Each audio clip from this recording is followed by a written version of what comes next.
할렐루야. 오늘 또 예배 나오신 믿음의 성도님들 주님의 이름으로 환영하고 축복합니다. 예배를 통해서 우리 하나님 큰 영광 받으실 줄로 믿습니다. 조금 전에 읽었던 하나님 말씀 룻기서 2장 8절에서 16절 말씀 가지고 저는 은혜 입기를 원하나이다, 이런 말씀을 전하려고 합니다. 본문 13절에 보니까 룻이 가로되 내 주여 내가 당신께 은혜 입기를 원하나이다. 여러분, 어떤 세상의 사람도 하나님의 은혜에 입지 않고 살아갈 수는 없습니다. 호흡하는 모든 인간은 하나님의 은혜를 직접적으로든지 혹은 간접적으로든지 다 입고 살지요. 믿음이 있든지 없든지 그건 상관없어요. 하나님의 은혜에 입지 않고는 살아갈 수가 없는 거예요. 요즘 교회 안에 그 젊은 층들을 대상으로 자주 부르고 애창하는 복음송이 하나 있어요. 은혜라는 곡이거든요. 그 곡의 내용은 바로 이런 거예요.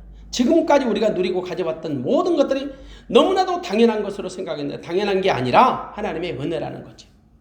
지금까지 누려왔던 모든 것들이, 내가 지나왔던 모든 시간이, 내가 걸어왔던 모든 순간이 당연한 것 아니라 하나님의 은혜라는 겁니다.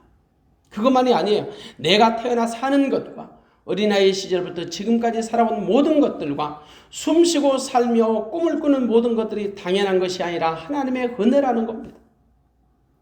또한 아침 해가 뜨고 저녁에 노을이 지는 것, 봄의 꽃향기나 가을의 열매, 변하는 계절의 모든 순간들이 당연한 것 아니라 하나님의 은혜라는 겁니다.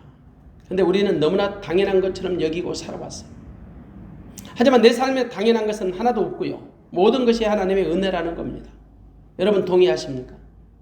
어쩌면 이 곡의 가사말이 많은 사람들의 마음을 파고들어서 애창하지 않을까 싶습니다. 우리 교회도 수요 밤예배나 금요 밤예배 때 자주 부릅니다. 근데 문제는 하나님이 주신 은혜에 대한 사람들의 반응이에요. 제각각이잖아요. 대체로 세 가지로 나눠진다고 생각합니다. 하나님이 주신 은혜를 하나님께 감사하고 영광 돌리는 사람이 있고, 하나님 주신 은혜를 자기가 가로채고 혹은 다른 우상에게 헌납하는 사람도 있어요. 어떤 사람은 아예 은혜 자체를 전혀 알지도 못하고 깨닫지도 못하는 사람도 있죠. 여러분 어떤 사람이에요? 당연히 그리스도인이라면 하나님이 주신 은혜를 바르게 깨닫고 믿어서 하나님께 감사하고 영광을 하나님께 돌려야 할 줄로 믿습니다. 그래서 믿는 자는 하나님의 은혜에 민감해야 하거든요.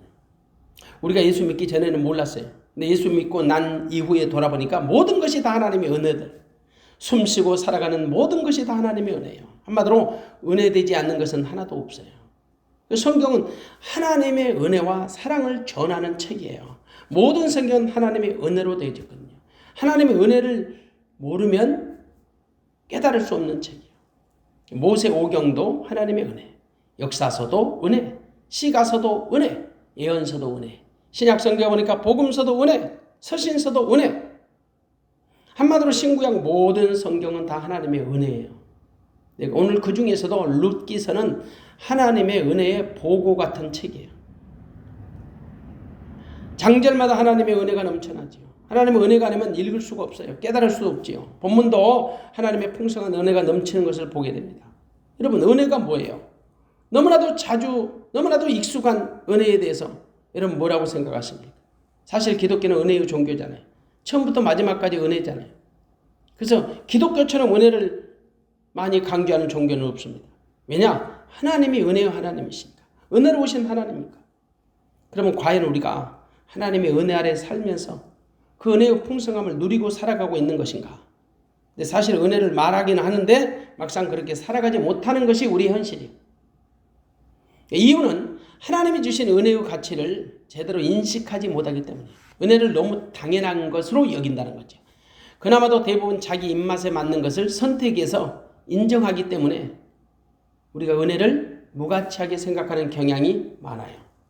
솔직히 우리가 모든 것이 다 하나님의 전적인 은혜라고 믿어진다면, 인정이 된다면 뭐 불만할 것, 불평할 것 있겠습니까?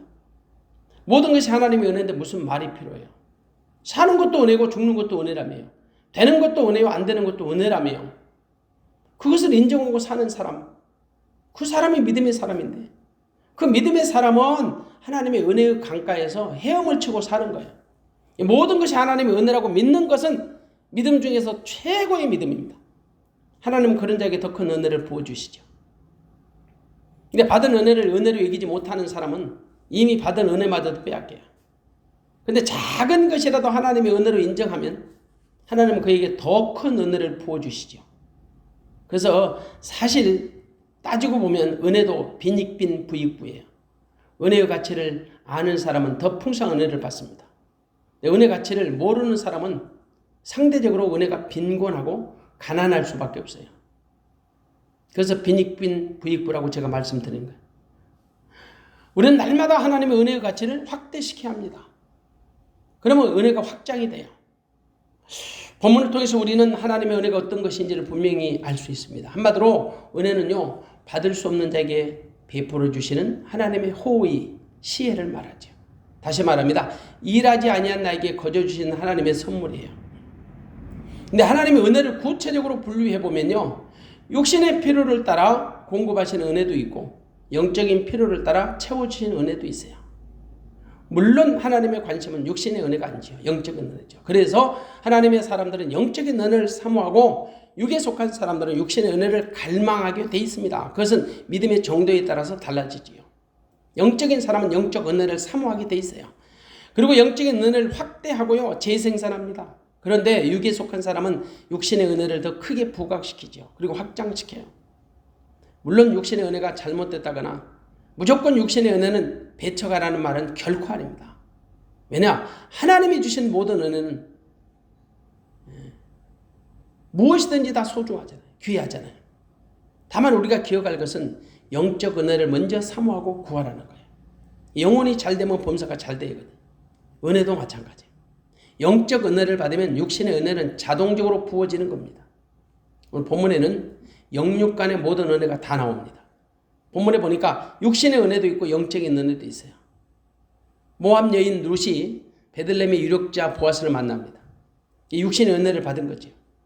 이것은 바로 예수를 그리스도로 믿는 성도가 예수 그리스도를 통해서 받게 될 영적인 은혜를 예표로 보여주는 장면이에요. 그러니까 표면적으로는 육신의 은혜를 나타내고 의미상으로는 영적인 은혜를 보여주는 거지요. 성도는 은혜 받아야 할 때 은혜 받아야 합니다. 은혜도 받을 때가 있어요. 아무 때나 은혜 받는 거 아니에요.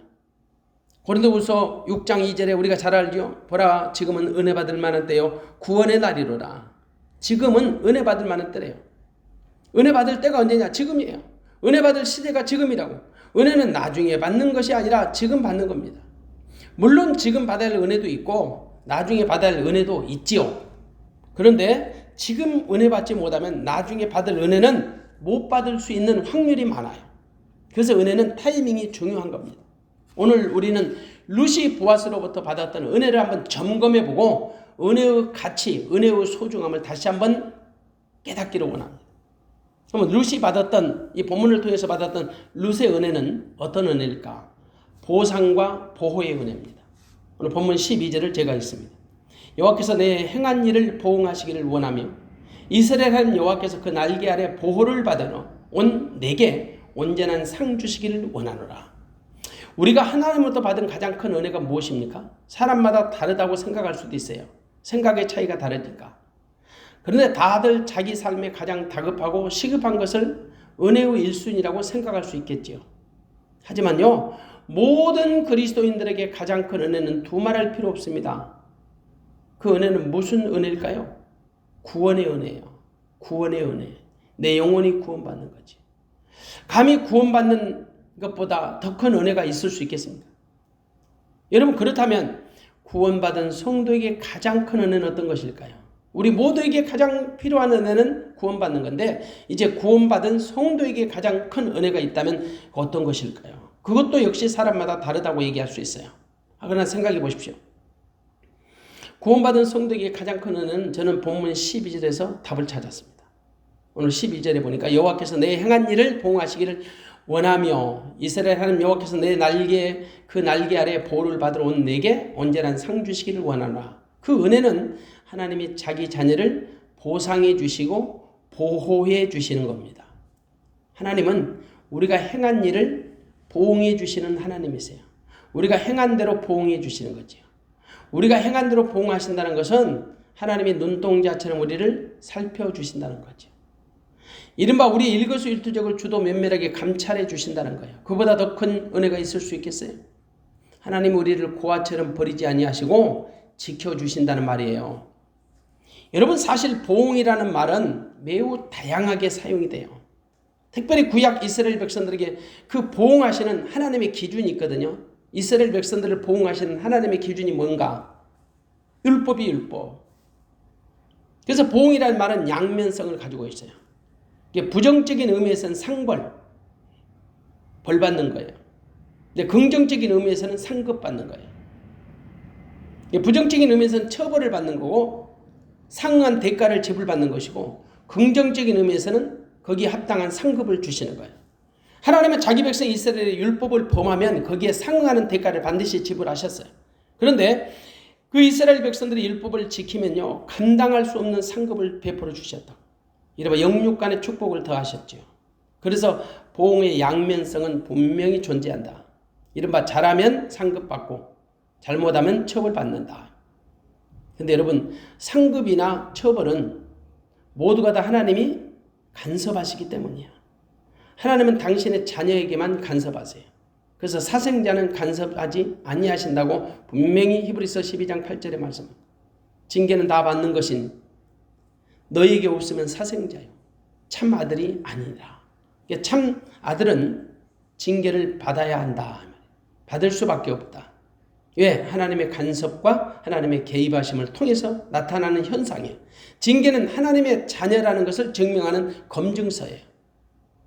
그러므로 하나님이 보응하신다는 말은 그만큼 우리를 사랑하신다는 증거지요. 때문에 보응은 자기 백성들에게 베풀어 주신 하나님의 절대적 은혜, 특별한 은혜인 거예요. 표면적으로는 모압 여자 룻이 보아스로부터 육신적 은혜를 입는다는 말씀이 어느 본문이, 그러나 영적으로는 모든 성도가 하나님의 품 안에서 하나님으로부터 적극적인 인도와 보호를 받는다는 거지요. 이른바 영적 은혜를 상징하는 거예요. 사실 룻은 그 과부가 됐던 시어머니를 따라서 모압 땅에서 이주해온, 본인도 젊은 날에 청상 과부된 자예요. 그녀는 한 치 앞도 알 수 없는 기구한 운명이었습니다. 그런데 유대 땅에서 보아스라는 유력자를 만나게 돼요. 아무것도 없는 낯선 이국 땅에서 이방인으로 과부로 살아간다는 것이 얼마나 힘들고 어렵겠습니까? 성경은 반드시 우리가 돌아봐야 할 세 부류의 사람들을 소개하죠. 고아와 과부와 나그네입니다. 그런데 이 여인은 합법적으로는 과부지요, 나그네지요. 그건 뭐 부인할 수 없는 거지요. 근데 거기다가 첨삭을 하면 고아와 같은 거예요. 왜냐하면 자기 참 부모들은 다 모압 땅에 있거든요. 그리고 자기만 유대 땅에 살거든요. 누가 봐도 그녀는 외롭고 쓸쓸하고 비참한 여인이에요. 보호가 필요한, 보호자가 있어야 하는 그런 여인이 보아스를 만난 겁니다. 하나님의 은혜 아니면 설명할 길이 없는 거지. 그래서 룻이 받은 최고의 은혜는 뭐냐? 보아스와의 만남이에요. 초라하고 비참한 이방 여자 룻이 그 자존심 강한 유대 땅에서 가장 유력한 사람 만난 거예요. 누가 보더라도 하나님의 은혜가 아니면 절대 불가능하죠. 이것은 바로 더럽고 추한 죄인 우리가 거룩하신 하나님을 만나는 영적 은혜와 같은 거지. 감히 저주받을 인간이 창조주 하나님을 아버지라고 부르고 만나게 된 거예요. 무엇으로 설명할 수 있겠습니까? 하나님의 은혜가 아니면 도저히 설명할 방법이 없죠. 물론 보아스를 만난 것도 은혜입니다. 그런데 보아스를 통해 받은 사랑이 더 큰 은혜예요. 보아스를 만난 것도 은혜지만 보아스를 통해 받은 사랑이 훨씬 더 큰 은혜라는 거죠. 그래서 룻과 보아스의 만남은요, 죄인과 그리스도의 만남을 의미하는 거예요. 근데 만남의 의미가 있는 건가요? 만남의 의미가 있는 것이 아니에요. 만난 후에 보아스를 통해 받은 사랑이 더 큰 은혜라는 거예요. 본문 12절은 보아스가 룻에게 언약한 내용이에요. 그 언약은 하나님의 복을 그녀에게 소개하는 겁니다. 하나님의 복을 빌어주는 거예요. 자기는 복을 창시하는 자가 아니잖아요. 복이 자기 손에 있는 게 아니잖아요. 하나님의 복을 빌어주는 겁니다. 하나님의 복을 대언해 주는 거죠. 그러니까 육신적으로는 보아스가 룻에게 베풀어 줄 축복에 관한 내용인데, 영적으로는 하나님이 그녀에게 베풀어 주실 언약을 소개하는 거죠. 그 복이 뭔가? 보응하심과 보호하심이에요. 하나님이 룻을 그렇게 보응해 주시고 보호해 주실 것을 축복한 기도문입니다. 실상은 보아스가 그녀를 그렇게 보살펴 주겠다는 약속이기도 하죠. 그래서 나중에 보면 알지만은 룻은 보아스의 로젓간에서 육신의 은혜를 입게 됩니다. 이게 보아스의 보호를 받게 되는 거죠. 이것은 바로 성도가 하나님의 날개 아래서 보호를 받게 될 것을 보여주시는 거예요. 영적 은혜를 소개하는 거죠. 누구든지 하나님의 날개 아래로 들어오기만 하면 하나님의 보호를 받습니다. 그분의 보호를 받으면 참된 안식과 참 평안을 누리게 돼요. 이것은 바로 원수들로부터 적극적인 보호를 받게 되는 거죠. 여러분, 지금 우리가 사는 세상 보세요. 원수막이 약한 것, 지저분하고 더러운 것들이 우는 사자와 같이 두루 삼킬 자를 찾고 다니잖아요. 두루두루 다니면서 삼킬 자를, 먹잇감을 지금 찾고 다녀요. 그러나 우리가 하나님의 날개 아래 숨기만 하면 하나님의 적극적인 보호를 받을 수가 있다니까요. 마치 어미닭이 병아리를 자기 품에 안는 것처럼 저 공중에서 솔개가 그 병아리를 이제 호신탐탐 노리게 될 때 어미닭이 다 품어서 참된 안식과 평안으로 보호해 주는 거예요. 이게 바로 하나님이 우리에게 주시는 은혜죠. 문제는 그것으로 끝나는 게 아니에요. 우리에게 상을 오히려 베풀어 주신다. 오늘 12절 하반절에 보니까 내게 온전한 상 주시기를 원하노라. 하나님은 반드시 우리의 행함을 기억하셔서 거기에 합당한 상을 베풀어 주신다는 겁니다. 한마디로 성도된 우리가 이 땅에서 보장받을 수 있는 종합적인 은혜를 다 받을 수 있다는 거죠. 이른바 하나님의 토탈 서비스를 다 받게 된다. 쉽게 말씀드립니다. 하나님의 날개 아래 들어온 것도 감사한데 그분의 적극적인 보호하심과 인도하심을 받게 된다는 말입니다. 이것이 바로 하나님의 완벽한 은혜입니다. 이와 같이 하나님의 은혜는 우리가 헤아릴 수 없어요. 하늘을 두루마리 삼고 바다를 먹물 삼아도 그 크신 하나님의 은혜를, 그 사랑을 어찌다 말로 기록할 수 있겠습니까? 절대 불가능하지요. 믿는 자는 누구나 보답할 수 없는 하나님의 적극적 은혜를 받은 거예요. 그 하나님이 주신 은혜 중에 은혜가 보응과 보호라고 제가 그래서 말씀드린 거예요. 그러니까 보응과 보호는 안식과 안전입니다. 보상과 보호입니다. 하나님의 모든 것이 은혜인 거지. 누구나 하나님의 자녀가 되면 이런 복을 다 받아요. 은혜를 다 받아요. 물론 사람마다 받은 은혜의 깊이가 다르다고 말할 수 있지요. 하지만 믿는 자에게 주신 하나님의 은혜는 동일합니다. 다만 자기 자신이 그렇게 인식하지 못하고 있을 뿐이에요. 하나님은 자기를 믿는 자에게 보응과 보호를 약속하시고 그대로 역사하십니다. 하나님은 12절의 말씀대로 우리를 위하여 보응해 주신다. 보응해 주신다. 그리고 보호해 주신다. 얼마나 든든한 은혜입니까? 우리가 여러분 살다 보면 억울할 때 있지요. 그러나 걱정하지 마세요. 왜? 우리 하나님께서 그 억울함을 신원해 주시니까. 때로 답답한 일을 당할 때도 있어요. 그때도 걱정하지 마십시오. 왜? 그 답답함을 하나님이 풀어주실 거니까. 때로 속상해서 울 때도 있습니다. 당연히 그때도 걱정하지 마십시오. 왜냐? 우리 하나님이 우리 눈물을 닦아주실 거니까. 하나님 분명히 믿는 자에게 행한 대로 보응하신다고 말씀하셨잖아요. 말씀하신 하나님은 반드시 말씀대로 이루어 주시거든요. 온갖 위험에 노출돼서 힘겹게 살아가는 룻에게 보아스는 안정과 보호를 약속합니다. 심지어 오늘 9절의 말씀 보면 이런 말씀이 있어요. 9절에 보면 그들의 베는 밭을 보고 그들을 따르라. 내가 그 소년들에게 명하여 너를 건드리지 말라 하였느니라. 목이 마르거든 그릇에 가서 소년들의 기른 것을 마실지니라.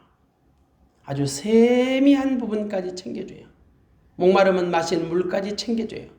그리고 소년들에게 건드리지 말라고 명령까지 하달했대요. 그리고 다른 밭에 가서 이삭 줍지 말고 자기 밭에서만 두라는 거예요. 이건 위험에 노출되지 않고 안전을 보장해주는 약속이에요. 우리 하나님이 바로 그런 하나님이세요. 아주 세미한 부분까지 간과치 아니하시고 챙겨주시는 하나님이시죠. 이게 하나님이 주시는 은혜지요.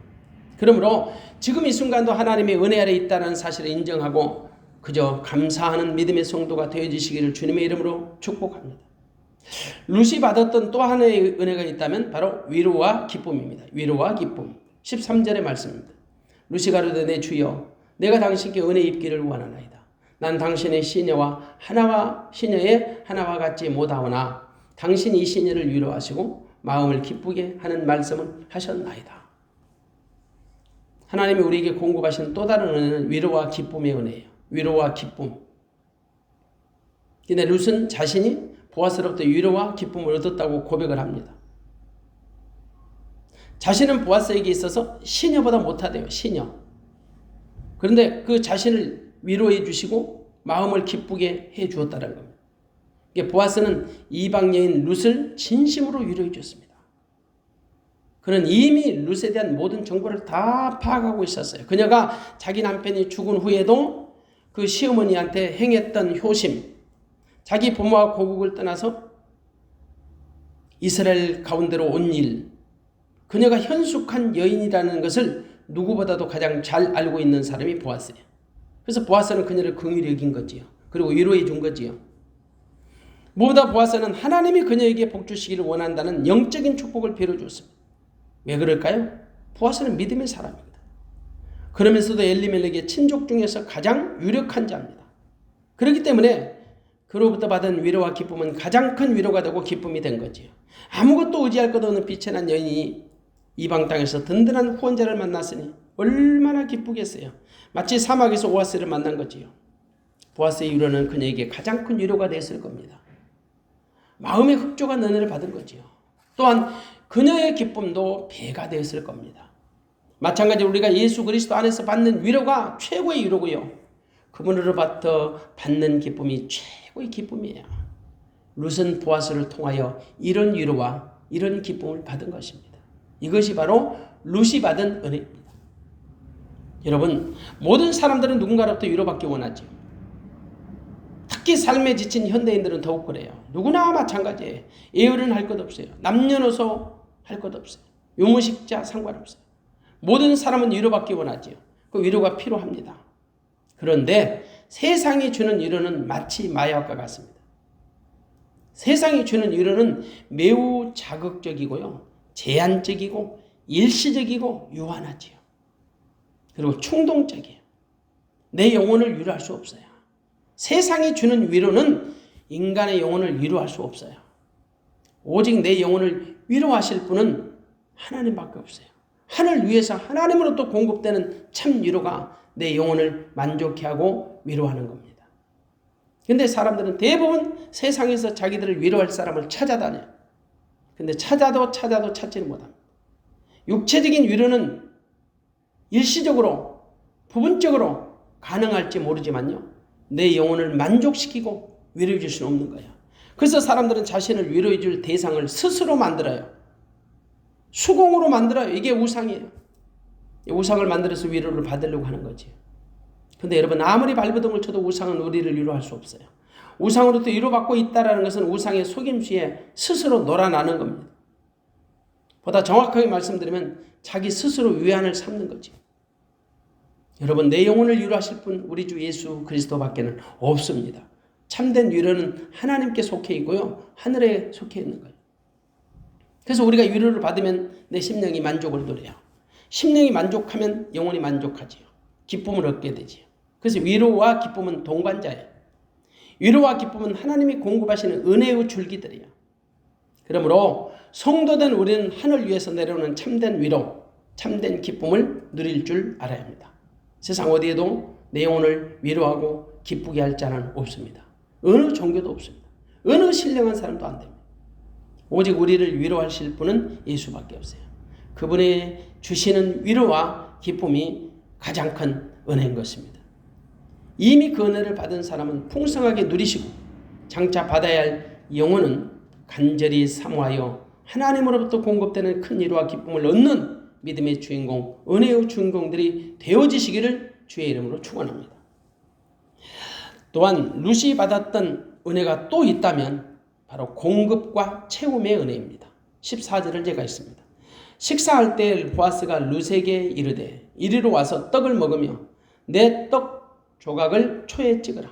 룻이 곡식 베는 자 곁에 앉으니 그가 볶은 곡식을 주매 룻이 배불리 먹고 남았더라. 룻이 배불리 먹고 남았더라. 하나님이 우리에게 베푸시는 또 다른 은혜가 있다면 바로 공급하심과 채워주시는 것. 이른바 공급과 채움의 은혜입니다. 하나님은 이 땅을 살아가는 모든 사람들에게 삶에 필요한 모든 것을 공급해 주십니다. 우리가 살아가는데 필요한 모든 것 다 공급해 주세요. 물론 사람에 따라서는 필요한 것을 공급받지 못했다고 불평할 수도 있고 불만을 가질 수도 있습니다. 근데 그것은 어디까지나 감사가 없는 사람들의 죄악이지요. 착각이고 모순이지요. 감사가 없는 것은 왜 그럴까요? 인간의 탐심, 이른바 탐욕 때문이에요. 탐욕은 절대 만족이 없어요. 물론 사람에 따라 부족함을 느낄 수 있지요. 그런데 부족한 것은 불편할 수는 있어도요, 불평할 수는 없어요. 그러니까 부족한 것은 불편할 수는 있단 말이에요. 그런데 불평할 조건은 아니에요. 어떤 분이 그런 얘기를 해요. 세상에 굶어서 죽는 사람들이 참 많대요. 맞아요. FAO라고 하는 UN 식량 농업기구가 있거든요. 그 기구 통계에 보면 전 세계 75억의 인류 가운데 거의 13%에 달하는 10억 명 이상이 식량 부족으로 기아 상태에 놓여 있대요. 우리는 상상이 안 가죠. 속된 말로 배고파서 죽는 사람 없으니까. 세계 인구 7명당 1명이 기아에 허덕인다는 말이에요. 그런데 놀랍게도 전 세계에서 재배되고 생산되는 식량이 전 세계인들이 다 먹고 남는데요. 이 세상은 굶어 죽을 만큼 식량이 부족하지 않다는 겁니다. 분배가 안 돼서 그러는 거예요. 그러면 왜 기아에 허덕이는 사람이 생길까요? 왜 굶어 죽는 사람이 생길까요? 그 있는 사람들의 탐욕 때문이요. 그래서 없는 사람들이 굶어 죽는 거예요. 굶주리는 거예요. 있는 사람들이 풀면 충분히 지구촌의 기아 문제는 해결된다는 겁니다. 저는 그 말에 전적으로 동감을 해요.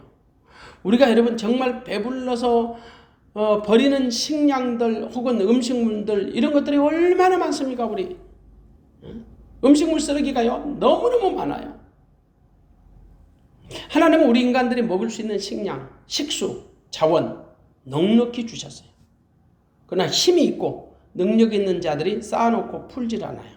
나누지 않아요. 고통받는 자가 그래서 생기는 거예요. 결국 기아 문제는 인간의 탐심으로 인한 것이다. 때문에 어느 누구도 하나님이 무능하셔서 사람들이 굶어 죽는다는 소리 하면 안 돼요. 하나님께 불평할 수 없어요. 지구상에 거하는 모든 사람들에게 불평등은 인간의 죄로 말미암아 발생되는 거예요. 탐욕으로 말미암아 된 거지 하나님의 잘못이 아니에요. 죄는 하나님 만드신 게 아니에요. 죄는 사단이 세상에 뿌려놓은 가라지거든요. 그렇기 때문에 우리는 하나님이 우리에게 공급하신 은혜를 불평하시면 안 되는 거예요. 근데 불평하기 좋아하는 사람들을 보세요. 인간의 탐욕으로 빚어진 결과까지 하나님께 전가를 시켜요. 다 책임 전가예요. 자기가 탐심으로 탐욕으로 투자하고 망해가지고 하나님 앞에 막 따지고 덤벼들어. 정말 비겁하고 못된 죄성이지요. 이는 바로 종로에서 뺨 맞고 한강에서 분풀이 하는 거예요. 우리가 저지른 탐욕, 탐심의 결과까지 하나님께 전가시키는 것은 인간들의 못된 죄악의 근성이에요. 은혜 받지 못한 사람들은 사사건건 불평하죠. 불만하죠. 그들은 잘된 것은 자기 공로고 안 된 것은 조상 탓으로 돌려요. 그래서 에스겔서에 보면은 그 18장 1절인가요? 이스라엘의 속담이 있어요. 아비가 신 포도를 먹었는데 아들의 이가 싫으대요. 아니 아버지가 신 포도를 드셨는데 아들의 이가 셔. 이럴 수 있나요? 없어요. 여러분 하나님의 은혜는 우리 욕구를 채워주는 게 아니에요. 우리 필요를 채워주는 거예요. 만일 하나님의 은혜가 우리 욕구를 채워주는 것에 있다면 어쩌면 세상은 온통 난리가 벌어질 겁니다. 세상에 윤리, 도덕 없을 겁니다. 질서도 없고 수상도 수화도 없을 겁니다. 노래갈 필요도 없고 사랑할 필요도 없을 겁니다. 심지어 예수님의 은혜도 더 이상 필요치 않을 것입니다. 당장 저만 같아도 지금의 교회보다 크지도 않고 작지도 않은 교회를 달라고 내 욕구를 기도로 통해서 하나님 앞에 할 겁니다. 그저 사이즈는 아주 겸손하게 한 5만 명, 10만 명 정도 모이는 교회를 달라고 내 욕구를 기도에 태워서 하나님 앞에 부르짖을 겁니다. 사람의 욕심 한이 없어요. 사람은 죽을 때까지 탐심을 포기하지 않습니다. 심지어 하나님이 주신 자기 수명까지도요. 인정하지 않고 더 살아보려고 처절한 몸부림을 치다가 죽습니다. 그래서 어떤 사람은 결국 죽음 앞에서 하나님을 원망하고 죽어요. 어쩌면 이것이 인간이 가지고 있는 최후의 탐욕이에요. 탐욕의 마지막이죠. 그러나 인간은 반드시 하나님이 주신 은혜대로 살아야 합니다. 무엇보다도 하나님의 은혜는 우리의 욕구를 채워주시는 은혜가 아니에요. 우리 필요를 채워주시는 은혜라는 사실을 결코 잊지 마십시오. 하나님 우리 필요를 채워주세요. 사람마다 자신의 욕구는 아닐지라도 필요는 채워져 있습니다. 그래서 사도 바울은 고린도 교회를 향해서 책망을 해요. 고린도전서 4장 7절에 보면 누가 너를 구별했느냐? 내게 있는 것 중에 받지 않은 것이 무엇이냐? 내가 받았은 적 어찌하여 받지 아니한 것이 자랑하느냐? 네가 누구냐는 거야. 너를 누가 구별했느냐? 내게 있는 것 중에 받지 않는 것 무엇이냐? 왜 그런데 받았는데 받지 않는 것처럼 자랑하느냐? 우리 있는 모든 것은 다 하나님으로부터 받았다는 거지요. 사실 인간은 누구나 적신으로 나왔잖아요. 아무것도 가진 것 없이 태어났잖아요. 그래서 성경은 말하죠. 로마서 11장 36절에 보니까 이는 만물이 주에게서 나오고 주로 말미암고 주에게로 돌아갑니다. 만물이 주에게서 나오고 주로 말미암고 주에게로 돌아간다. 만물의 생성 원리를 정확하게 설명하고 있어요. 하나님의 소유, 하나님이 만드신 창조자, 그리고 하나님이 지금도 운행하시는 통치자, 그리고 하나님이 거두가실 영광스러운 하나님께만 모든 만물이 속해 있다는 거죠. 사도 바울처럼 모든 것이 하나님의 은혜라고 고백할 수 있다면 우리가 어떻게 불만을 갖고 불평할 수 있겠어요? 은혜는 절대 원망과 불평을 몰라요. 은혜는 오직 만족과 감사밖에는 몰라요. 오늘 본문 14절의 말씀 보니까 식사할 때 보아스가 룻에게 이르되 이리 와서 떡을 먹으며 내 떡 조각을 초에 찍으라. 룻이 곡식 빼는 자 곁에 앉으니 그가 볶은 곡식을 주매 룻이 배불리 먹고 남았더라. 룻이 배불리 먹고 남았더라. 보아스를 통해 그녀는 필요한 모든 것을 공급받은 거지. 그것도 넘치도록 풍성한 은혜를 받은 거예요. 보아스는 룻에게 목마를 때 그녀에게 물을 제공했고요. 배고플 때 떡과 볶은 곡식을 주었습니다. 그것도 간지럽게 주는 것이 아니라 넘치도록 공급해 준 거예요. 배불리 먹고 남을 정도로. 이것이 바로 우리 하나님이 우리에게 주시는 은혜예요. 하나님의 은혜는 넘치도록 채워주시는 거지요.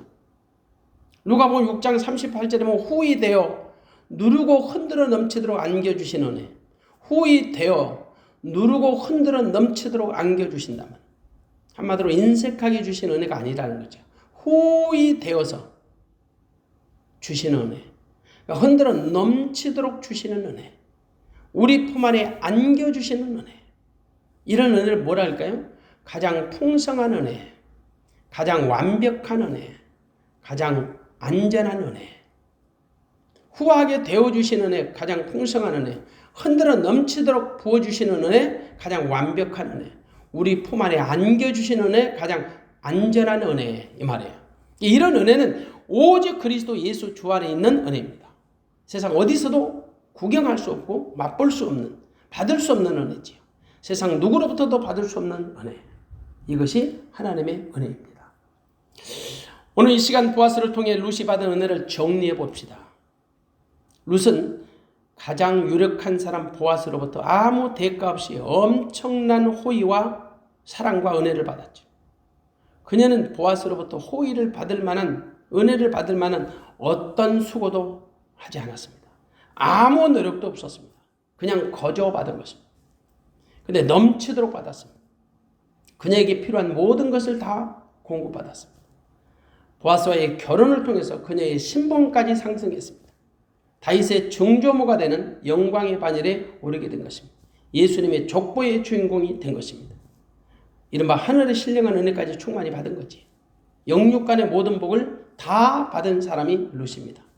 이것이 바로 믿는 우리에게 주신 하나님의 절대적 은혜지요. 우리도 은혜 받을 만한 때 은혜 받아요. 우리 모두 하나님의 은혜에 감사해요. 정말 지금 감사하기 또 은혜 받기 좋은 계절입니다. 정말 은혜 받기 좋은 계절. 이 은혜 받기 좋은 계절에 우리가 은혜 받지 못하고 은혜를 회복하지 못하는 것은 그만큼 내 인생이 미련하다는 증거예요.